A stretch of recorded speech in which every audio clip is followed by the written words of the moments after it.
The call of the Hogs can be heard all the way to San Francisco. You're listening to Pod at the Palace with Curtis Wilkerson on Inside Arkansas. Good morning, everybody. Happy Monday. Happy game day for real this time. Welcome back to the Pod at the Palace. I'm your host, Curtis Wilkerson with Inside Arkansas.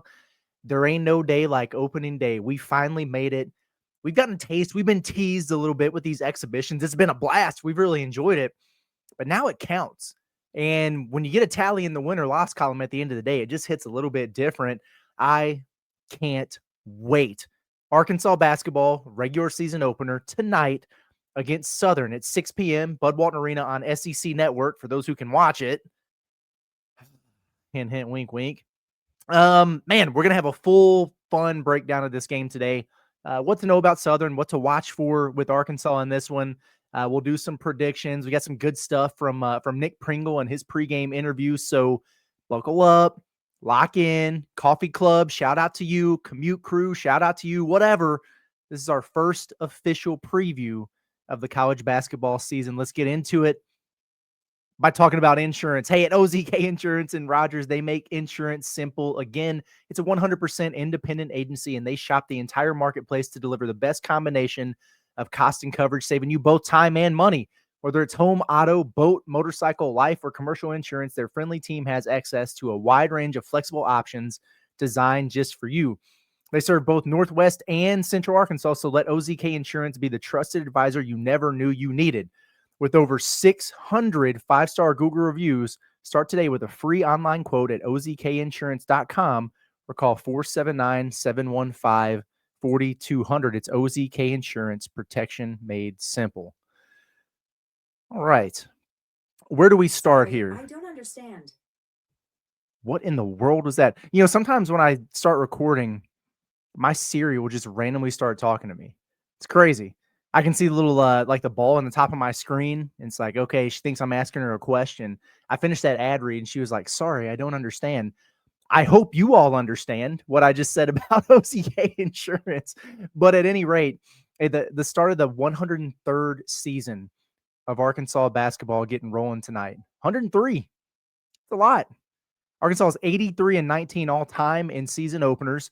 They haven't dropped one since that overtime loss to Texas at Fort Bliss to start the 2018 season, I guess it was. You guys remember that one? Fun game, awesome game. Loss put me in a bad mood.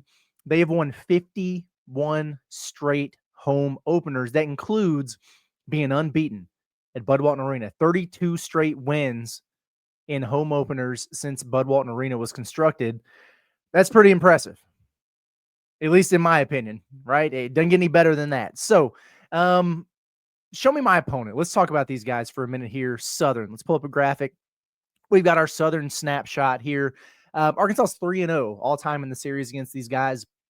You know, they had to add a game. If you remember, it's not the year they got shut down by COVID and it canceled the tournament and everything, but the year after that where you had to do social distancing and the crowds were reduced. They had like the cardboard cutouts in the stands and everything.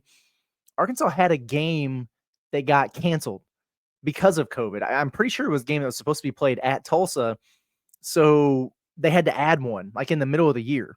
It was weird teams doing that. And I remember people were thinking, oh, they're going to play Gonzaga, or maybe they'll get Arkansas State in here, or they'll get a big game, whatever. No, they just wound up bringing Southern to town, and they beat them by 35. So that was the last meeting between the two. I guess that would have been late 2020 in the 2020-21 season. Their coach over there, Kevin Johnson, doing a really good job for him. He was not the coach when Arkansas saw them last time, but he is the coach now. And going into his third season, he's got 38 wins over there in 2 years, and he was the SWAC coach of the year last season. I remember 2 years ago, I guess it would have been his first year there, they beat Mississippi State in Starkville in the hump. Distinctly remember that. They won the SWAC regular season title last year. 20 wins on the season last year. They went 15-3 in the SWAC. So they were really good in their league. Now, they lost by double figures and in some cases by a lot to pretty much every good team that they played. Iowa, A&M. They hung around a little bit with Ole Miss. USC blew them out. Nebraska blew them out. So it's what it is. They were picked to finish second in the SWAC this season behind Bethune-Cookman. They're at, You think about the metrics that we look at, like Arkansas opened at 29 in KenPom, and Southern's at 165.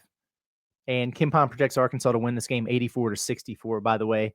If you go over to Torvik, where Arkansas is higher, they're 16th. Southern ranks at 160 out of 360 some odd teams in Division I, by the way. But Arkansas is projected an 85-63 winner over there at Torvik. So, you see that and you think, okay, so cool, Arkansas should handle their business here, and they absolutely should. But a lot of, you'll get these quad 4 teams in here, and they're ranked sub 300 and a bunch of the metrics and everything like that, and they're just really, really bad. This isn't that. I mean, this is a team, and we know the SWAC's not a great league or anything, but it's a team that's picked to compete at the top of that. So there will be worse teams, I'll say that will come into Bud Walton Arena this season, or that have come into Bud Walton Arena over the course of the last few. Southern, they're the Jaguars, by the way, and shout out to them because that's my high school mascot also. Shout out McCrory. But they're led by all-league guard returning Michael Jacobs. He averaged over 11 a night for him last season. Cam Ambery is another guard who's back. He was the assist leader on the team. Shot at 35% from 3 for them. Joe Manning, another guy who's back, and he's 6'5", kind of a slashing, rebounding wing, like maybe they're Billy Richmond type of guy there. Actually, I'm sorry. Joe Manning is their shooter. Joe Manning is a 40% 3-point shooter who's back. It's Damari Jones, who's the wing I was talking about that will kind of remind you of Billy at 6'5" there. They went out and got another transfer guard from Louisiana, Brandon Hardy, who's one that they're really high on. If you go look at their Torvik projections, he's a guy that they're projecting to score near double figures for him. Andre Nunley, they went and got from Prairie View A&M. It's a transfer point guard. Keith Lamar comes over from Stephen F. Austin. He's about Carter Knox's size, 6'6", 215. He'll play the 3 and the 4 for him. This is a team that is loaded up on guards and wings. They're going to play smaller. They're going to be fast, pesky on the defensive end.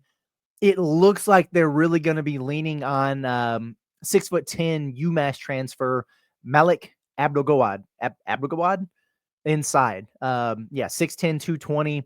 They've got a couple other guys in there, but it's like 6'9", 195 and 6'7", 230. So they're going to be undersized. A lot of times that's just the case when you run into opponents like this. So from an athleticism, length, height standpoint, Arkansas will have a distinct advantage in this one. Offensively last year for Southern, it was a struggle for them. Last year, they ranked sub 300 in every category that involves shooting the basketball. 2-point field goal percentage, effective field goal percentage, 3-point percentage, free throw percentage. Not a lot of shots went in for those guys. That being said, they were pretty good on the defensive end of the floor. They actually ranked top 20 nationally in both steal and turnover percentage defensively. So some things there to be aware of. They got a decent amount of returners supplemented with the transfer portal like everybody else does. And, picked to be a good team in their conference. We had Nick Pringle Friday to preview this game. Here is what the Razorback big man had to say about this matchup against Southern. That, they're a good team. They won their conference last year. They have some talented players. So it's a team that, we want to focus 100% on. We want to, showcase to our fans, what we want to do for this first game and throughout the season. And, we're taking this just as serious as any other game. And I mean, the metrics, just being around college basketball, all this stuff matters. They won the league last year. They're supposed to win this year. So every win is going to count for us this year. And, that's the type of team that, what will shock a lot of people at the end of the year, little do a lot of people know. I mean, that's the type of team that will shock you. So we want to, take this as any game. We want to treat it like literally complacency. Complacency is one of the words that I use a lot, just with the group of guys we have. We kind of young, but we have some older pieces that hasn't really, won a lot. So none of us really want to be complacent. And we are all, hungry. We all, want to showcase how good this team really can be. And, Coach, I just love, the transparency and honesty that he has with us. So he keeps us going. He lets us know how good we are, but he never lets us slack off, never. So that's one thing that just excites me the most about us because, every team is not the same. A lot of coaches won't be that honest with you because they won't think you'll stay humble. But with this team right here, man, it's a lot I can say about them. But I mean, the mentality is definitely where it needs to be, and we want to, continue to carry that over, from this first game into the last one in April. So, it's really gonna be fun. I mean, listen, if you listen to that entire Nick Pringle interview, and by the way, when we get players, it's usually like, depending on who it is, 8 minutes, 7-8 minutes on the low end, 12-13 on the high end. Nick Pringle talked for 25 minutes. If you listen to the whole thing, you will be convinced that Arkansas is going to win the national championship. It was awesome, man. He really had me going. I've been covering this team, since Eric Musselman took over, and I think that's probably the best player interview that I can recall. We've had some good ones. Justin Smith, I remember, was really, really good in the interview mode. And, some of the guys like, Jay Will and AB and different guys. But, man, I got to tell you, it was so impressed with Nick Pringle. You need to go check that out. He had a lot of really good things to say, just heaping praise for Malik Thomas and his mentality. He had a lot of really good stuff to say about TB. Talked about his journey a lot. And he's kind of that textbook definition of a culture guy. Locker room culture, on-floor culture, seeking out the coaches to say, hey, where do we need to get better? What do we need to work on? Let me be that messenger in the locker room and out there on the floor. He played 11 minutes in both of these exhibition games, and I could see that, pissing somebody off, right? Because you're thinking, okay, here I am. I'm coming as a transfer. This is my last year. And yeah, I want the team to be great and everything, but I've got another guy at my position in Malik Ewan, and we're kind of jockeying for position on the 2 deep, whatever. And man, we had these 2 exhibition games where I could make a name for myself and kind of establish my spot. And I'm in foul trouble the whole time. And he was cool with it. Talked about learning from some of the whistles that were called, and talking to the officials and the coaching staff about what he can do better. And then he was like, man, Malik Ewan's coming in though in those minutes that I'm not able to play, and he's balling out. The sky's the limit for him, and that's awesome. And whether I'm in the game or on the bench, I bring that same energy. And it was really good stuff, man. And it came across as super authentic and super genuine. And it's so interesting to me, and we'll get back to it here in just a second. But I had to give a tangent about this because I think back to Pringle and his time at Alabama, and you see him out there, and he's loud, man, and he'll talk to guys, and he's boisterous, and he'll make a dunk, and he'll scream, and flex his muscles and everything. And then you guys remember those videos that he would have after games, like that spoofs, and it's kind of making fun of the other teams and everything. So having never heard him speak, but just operating off of that, I was kind of like, man, dude might kind of be a jerk. I don't know how I feel about this guy, to be honest with you. Have been so impressed since he got here, and right away started hearing behind the scenes about like, oh, this dude's different, better than we thought he was, great for the locker room and all that. And I was like, okay, cool. So he's really matured. But then the opportunities that we've been able to hear him speak, and then definitely in this one here, I'm blown away by it. He's huge for the locker room, and there have been times in the past where we know it, like the Razorbacks have had really, really talented teams, but you've always wondered who's the leader. Like who's the voice that's going to command the attention of everybody in the locker room, whether it's the young guys or the old guys or whatever. I don't think there's any question whatsoever that Nick Pringle is that guy for this basketball team. So really good stuff for him. Kudos to him. Let's get back to it. Today's episode of the Pot to Palace, your game day preview, is presented by our friends of Walter Christmas Lighting of Arkansas. I said on the football post game the other day, for those who suffered through that, Brett texted me on Saturday. It was the day after Halloween. And he was like, hey, man, I know you're busy right now, but start thinking about those Christmas lights. I can come out next week and get you hooked up.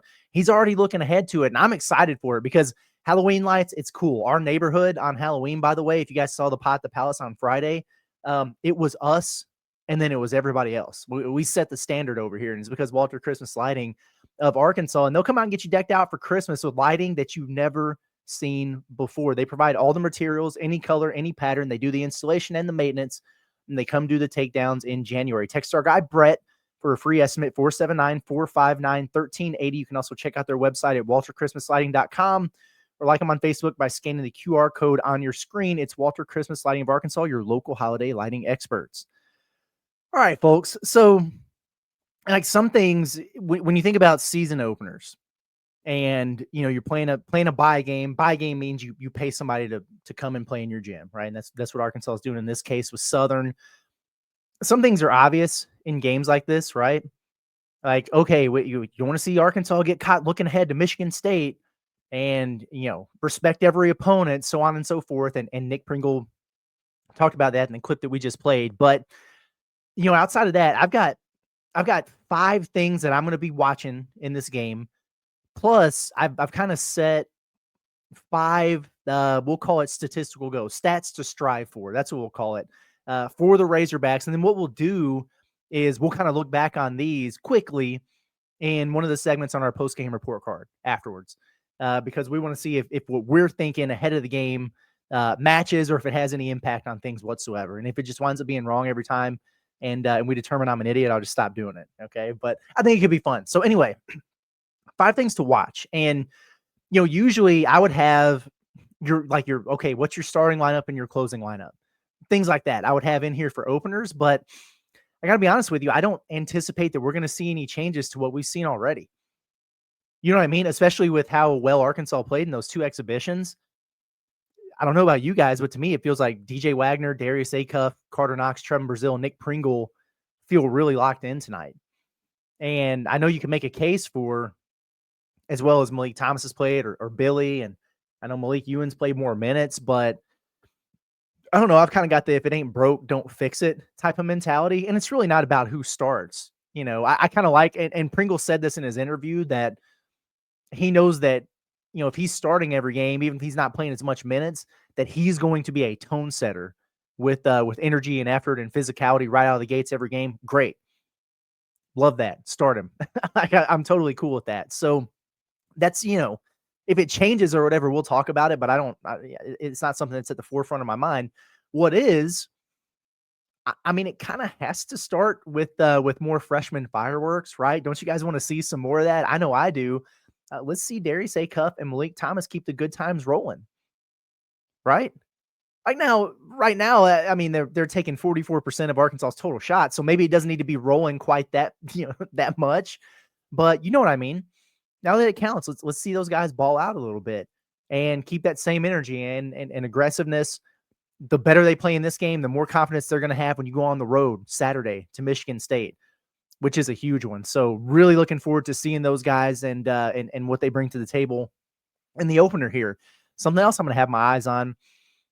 Probably about time for DJ Wagner to make his appearance, right? Settle in, get going. It's like we said throughout the preseason. I'm not worried about DJ at all, but hey, 2 games, he only took 7 shots. Looks like he's trying to kind of find his spots and where he fits the best when he's out there, depending on the lineups and stuff. I would love to see him kind of hit his standard 10 to 12 points. That was a given last year, and this is a new team, and he doesn't have the same exact role. I understand that, but I think it's reasonable to expect and be able to pencil him in for that. Don't you? Like, let's see DJ knock down a 3 or 2 in this game. Get downhill, get some and ones, get back to business on the defensive end of the floor.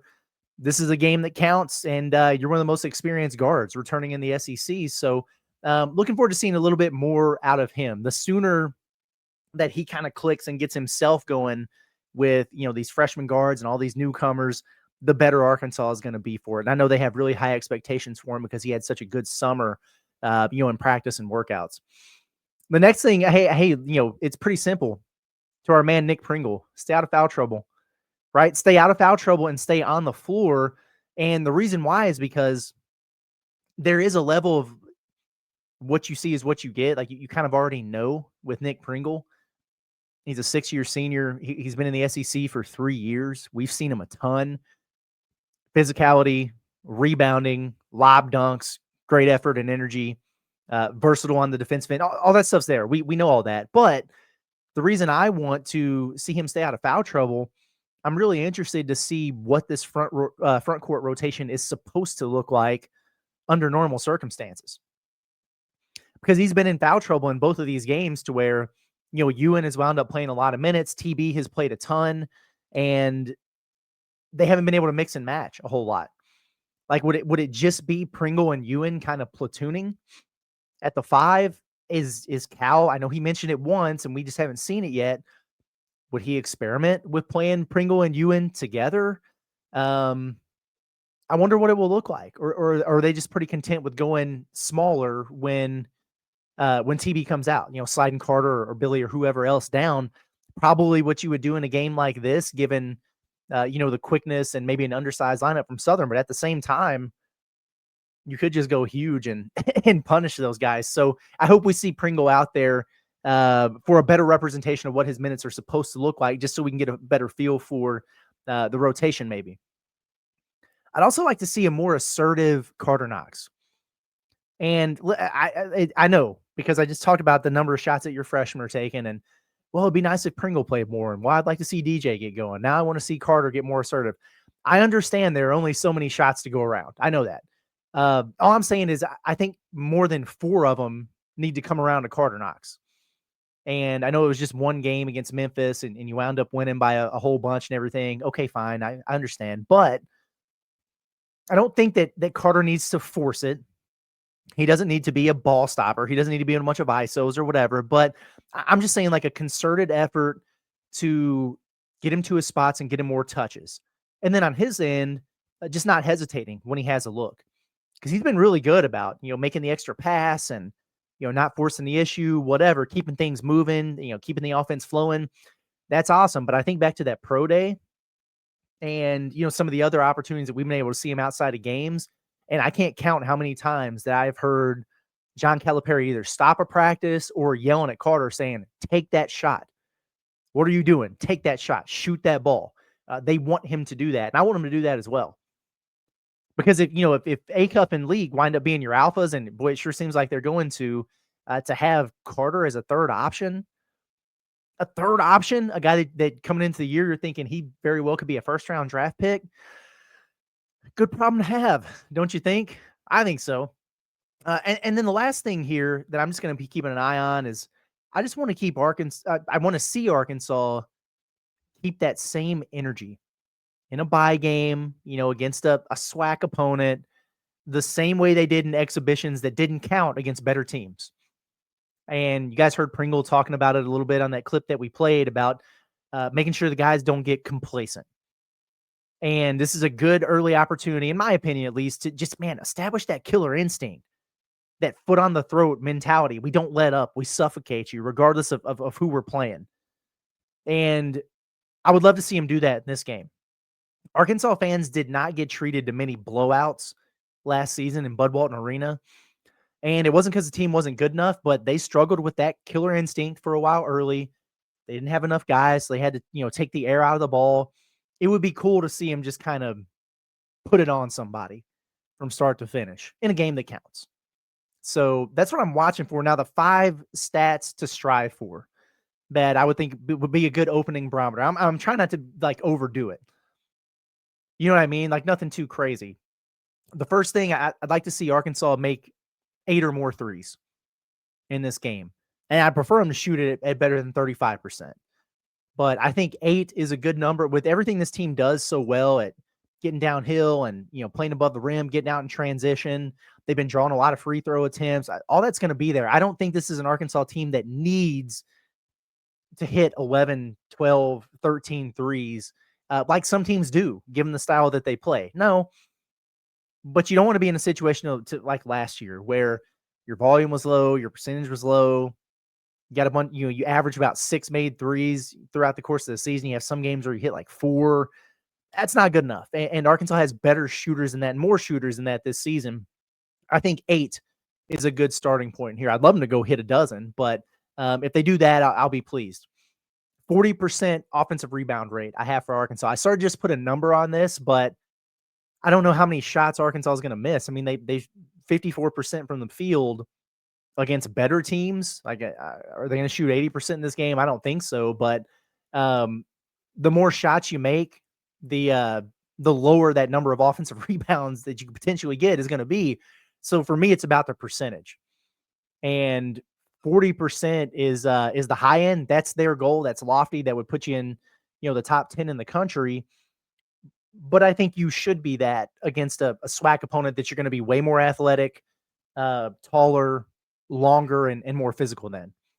So that's the number I've got for him there. Free throws, I didn't forget. Trust me, I didn't forget.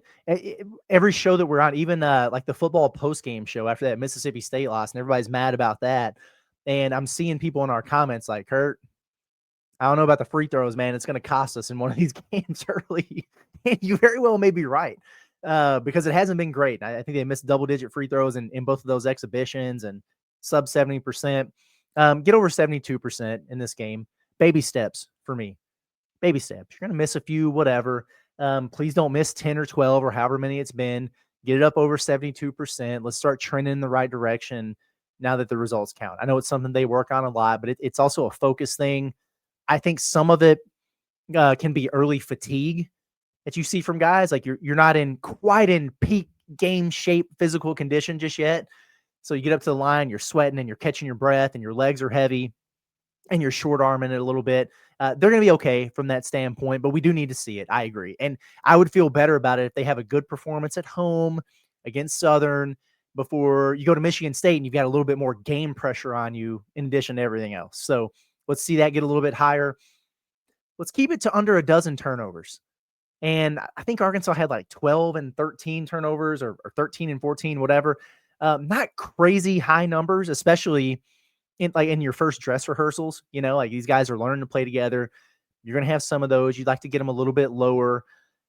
This is a team that you shouldn't have turnover problems against talent-wise. But like we talked about at the top, Southern was top 20 nationally in steal percentage and turnover percentage defensively. So they force those suckers and they'll gamble a little bit and they'll press you and trap you and they'll get in passing lanes and try to do some things to force that on you. And Arkansas didn't respond really well out of the gates against Memphis because of some of that aggressiveness. I don't think Southern is going to be quite like that, but similar idea in terms of them trying to fuel their offense through their defense and being able to get out and transition in the open floor. So, if Arkansas keeps that under a dozen, limits it, it'd be cool if they could get like a 2-to-1 assist to turnover, 20 assists, 10 turnovers, something like that. I would be very happy with, and you'd love to see it.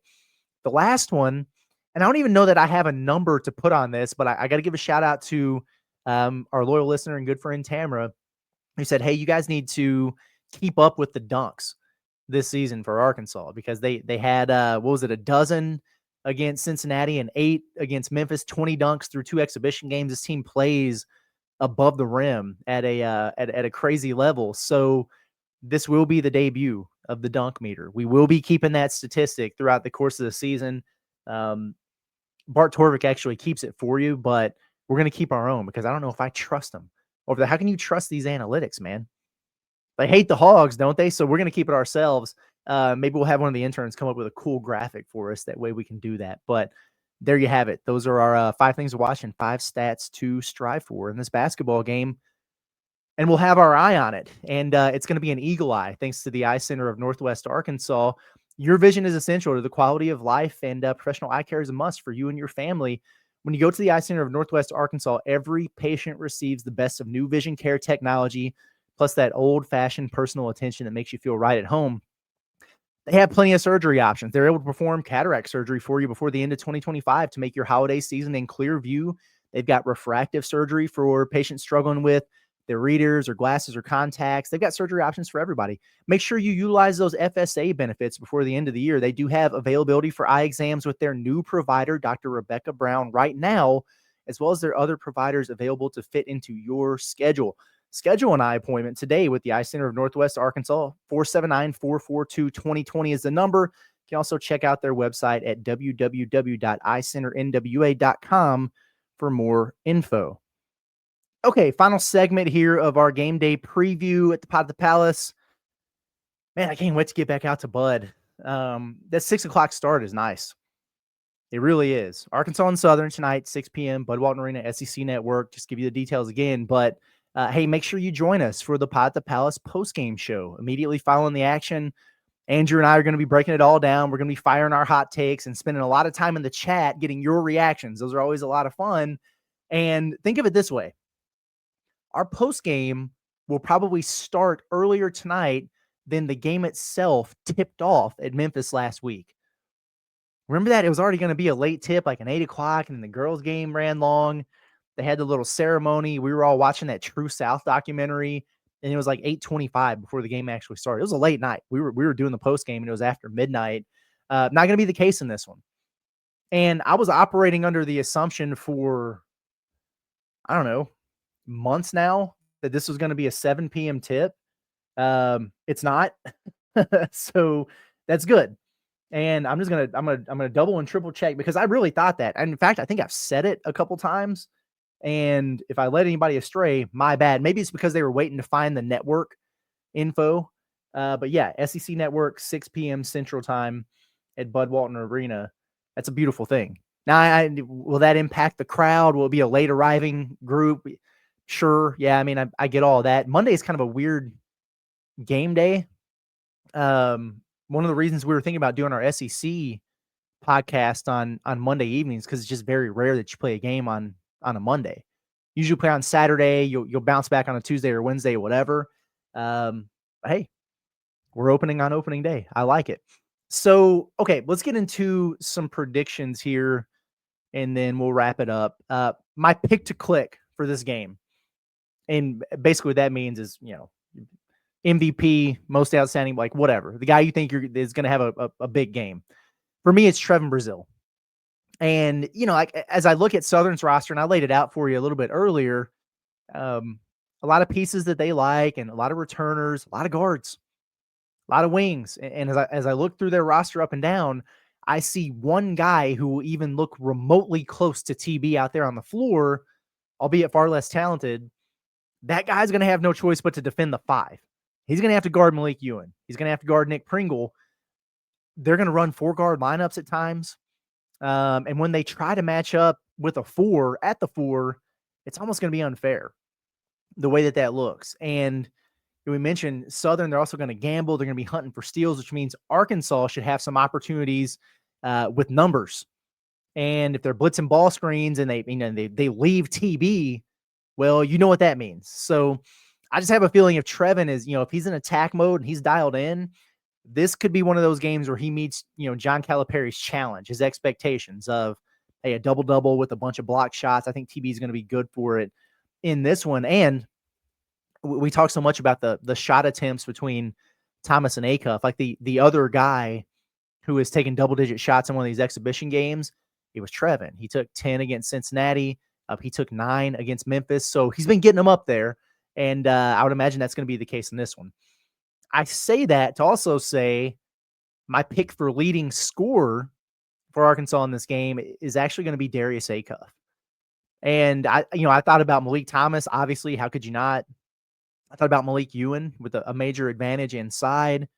I even thought about Carter Knox, kind of establishing himself. You mentioned all those things, but I think all those guys will play well. They certainly should. I just have a feeling that Darius Acuff is going to terrorize Southern tonight in ball screens, out in the open floor off turnovers, getting downhill. They're not going to have the rim protection to do anything with him.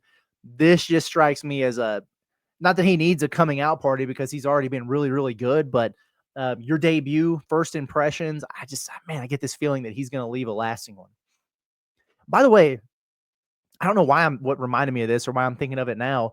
This should be a game where we see Isaiah Sealy, I would imagine, assuming you get off to a decent enough start. And what I mean by that is maybe it looks like we saw against Cincinnati, where you have your first 3 guys come off the bench whenever they do their first subs at the media timeout, the under 16, whenever that might be. And you don't see Sealy then, but when they get into the next wave, like midway through the half or whatever, you get him in there for a rotation, see what it looks like, and you take it from there as to whether or not you get him in the second half. It's important, and I hope that he does get those minutes and shows well, because the more of that he gets in games like this and the more success he has, the more confidence he'll have and the more confidence the staff will have to use him in some of these bigger games as we move forward here. What else? Obviously I'm taking Arkansas to win this game. Duh. As I record here, I've not yet seen an official line, but it's usually relatively close to KenPom. KenPom has Arkansas as a 20-point favorite. Torvik has them at 22. So like the average is around 21. We'll go with that. I don't know what it's going to wind up being. I'll take Arkansas to cover that. There's part of me that wants to say, hey, they're going to go loco. They're going to score over 100. I'm actually going to go the other direction, though, and say that Arkansas scores less than they did in both exhibitions, but they still impress us with their efficiency and everything. Give me the Razorbacks in this one. 85-62 is what we'll go with there. Score predictions are really hard in basketball, like really hard to do. I remember nailing it exactly right against Kansas in the NCAA tournament in Des Moines that year when the Devo game. And people were like, whoa, this guy's a genius. And I picked Arkansas to beat UConn by 4, and they lost by 30 or whatever it was. So, it happens. Other games of note on opening night, you got Florida versus Arizona at T-Mobile Arena in Vegas. That's a hell of an opener. Florida, a 3.5-point favorite there. Defending champs. We'll see if they're ready right out of the gates. Is Boogie going to play? He didn't play in one of their exhibitions or one of their scrimmages. I don't know. I imagine he will. You got Mercer at Tennessee. Okay. Colgate, we remember them at Michigan State. Obviously, Arkansas heads to East Lansing this weekend, so that's notable. Shout out to UCA, Central Arkansas, opening at North Carolina. That's cool. Good for them going over there. Razorbacks will see them a little bit later in a couple weeks. You got North Dakota at Alabama. Bethune-Cookman, the team picked ahead of Southern here in the SWAC, by the way. They travel to Auburn. And in terms of SEC action, I believe that's it for Monday night. Saturday will be fun. A lot of really good games Saturday, and we'll start doing some pick'ems and stuff like that as we get into some of the better ones here. But what do you want me to say? Like Tennessee's going to beat Mercer. I don't know what to tell you. I said final segment, but before we get out of here, a couple other notes that I did want to touch on. You guys know I read and listen to everything that I possibly can, but Myron Metcalf over at ESPN, he released a story, and it was 17 teams capable of winning 30 games. And not 30 regular season games. There's not 17 teams capable of going 30-1 in a regular season, right? But counting postseason, everything like that, that's usually a barometer that Final Four teams, national title teams get to or get pretty close to. Arkansas was not on that list, which whatever. I mean, Arkansas has a brutal schedule, and 30 is a lot of games to win. But here are the teams that are on it for you to know on a little bit. BYU, Duke, Florida, Gonzaga, Houston, Kentucky, Louisville, Miami of Ohio, McNeese, Michigan, Purdue, St. John's, Texas Tech, UC Santa Barbara, UCLA, UConn, UNC, Wilmington. So some of those mid-majors that are going to dominate their leagues, that makes sense for them to be on there. But it seems like he thinks pretty much every big game Arkansas plays in non-conference, aside from Michigan State, has that type of ceiling. So that's interesting. He thinks Kentucky has that type of ceiling. He thinks Florida has that type of ceiling, but not the Hogs. Interesting. Now, I will give Myron credit, though, because he had Darius Acuff as his dark horse national player of the year contender. So if it irritates you that he didn't have Arkansas listed as one of those 30-win candidates there, he's showing love to your freshman when other people tend to forget who he is or whatever. So, okay, we'll give him credit for that one. Now, CBS Sports, they did their final rankings of the national title contenders. They're like me, where they like to do it in tiers, and they had Arkansas in tier 2. I like to see them in tier 1, frankly, but they call that the on the doorstep tier. So obviously a program that they're high on. Here's a little blurb that they had on the Hogs. They've got this thing called the Elite Unit Sniff Test, which this is all analytically driven. It says nothing yet, but the offense and defense could get there. And just talking about lineup combinations that have potential to factor in highly in all the analytics and everything. I don't know if they're taking into account any of the exhibition stuff, but I would say Arkansas has a couple lineup combinations that look elite in both, but time will tell. I don't know how much data they're extrapolating, but at any rate, the path to the title, they have it laid out here for Arkansas.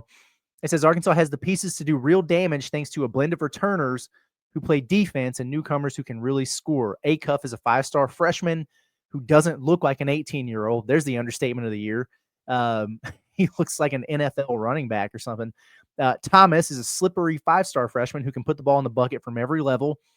It's enticing to see those two dudes surrounded by a physical point-of-attack defender in Wagner, hyper-athletic wings in Knox and Richmond, and 3 big men in Brazil, Pringle, and Ewan, who all do different things well. This top 8 rotation should beat teams up with its physicality and barrage of downhill attackers and cutters.